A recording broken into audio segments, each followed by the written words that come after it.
વિસાવદર વિધાનસભાની બેઠકની પેટા ચૂંટણી થઈ ત્યારથી ગુજરાતમાં એક નામ છે તે સતત ચર્ચાનો વિષય રહ્યું છે। સત્તા પક્ષ હોય કે વિપક્ષ બંને આ એક વ્યક્તિ પર નિશાન સાધવાનું ભૂલતા નથી।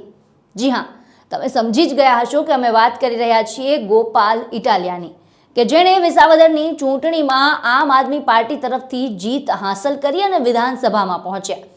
તેની આ જીત બાદ આમ આદમી પાર્ટીમાં તો પ્રાણ પુરાયા જ છે, સાથે સાથે પાર્ટી વધુને વધુ લોકો સુધી પહોંચવા માટે વધુ પ્રયાસ કરતી જોવા મળી રહી છે। આમ ટૂંકમાં કહીએ તો ગોપાલ ઇટાલિયા હાલ ટ્રેન્ડિંગમાં છે એવું કહી શકાય।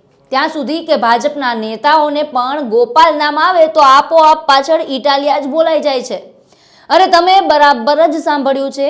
આગળ વાત કરું તે પહેલા તમે આ વિડીયો જુઓ એટલે તમને હું શું કહેવા માંગુ છું તે સમજાઈ જશે। Chamber of commerce Gandhidham, chamber of commerce Bhuj, हूँ गोपालभाई इटालिया, हूँ गोपालभाई इटालिया, हूँ गोपालभाई इटालिया। तो भाई वीडियो છે ભારતીય જનતા પાર્ટીના સ્નેહ મિલન કાર્યક્રમનો। કાર્યક્રમમાં પ્રદેશ પ્રમુખ જગદીશ વિશ્વકર્મા જોવા મળે છે અને તે ત્યાં ઉપસ્થિત તમામ જે ભાજપના કાર્યકર્તાઓ આવે છે તેમની સાથે હાથ મિલાવીને તેમનું અભિવાદન કરતા જોવા મળી રહ્યા છે।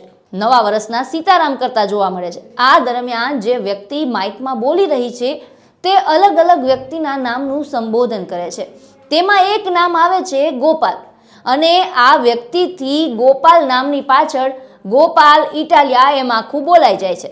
અને પછી તો કહેવું જ શું, આ વાતને આમ આદમી પાર્ટીના ધારાસભ્ય ગોપાલ ઇટાલિયાએ પકડી લીધી અને પોતાના સોશિયલ મીડિયા પેજ પર પોસ્ટ કર્યો વિડીયો અને લખ્યું કે આ ભ્રષ્ટ ભાજપી લોકોને હવે સપનામાં પણ ગોપાલ ઇટાલિયા આવે છે।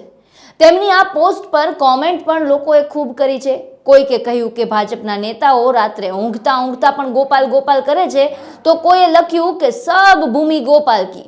ખેર આ તો બે ઘડીની ગમત છે, પણ ભાજપના નેતાથી જે ભૂલથી બોલાઈ ગયું છે ગોપાલ ઇટાલિયા, તેને હવે સોશિયલ મીડિયા પર મૂકીને મજા લેવાનું શરૂ કર્યું છે આમ આદમી પાર્ટીના નેતાએ। તમારું શું માનવું છે આ મુદ્દે અમને કોમેન્ટ બોક્સમાં જણાવો અને અમારી ચેનલને સબસ્ક્રાઇબ ન કરી હોય તો સબસ્ક્રાઇબ કરવાનું ભૂલશો નહીં।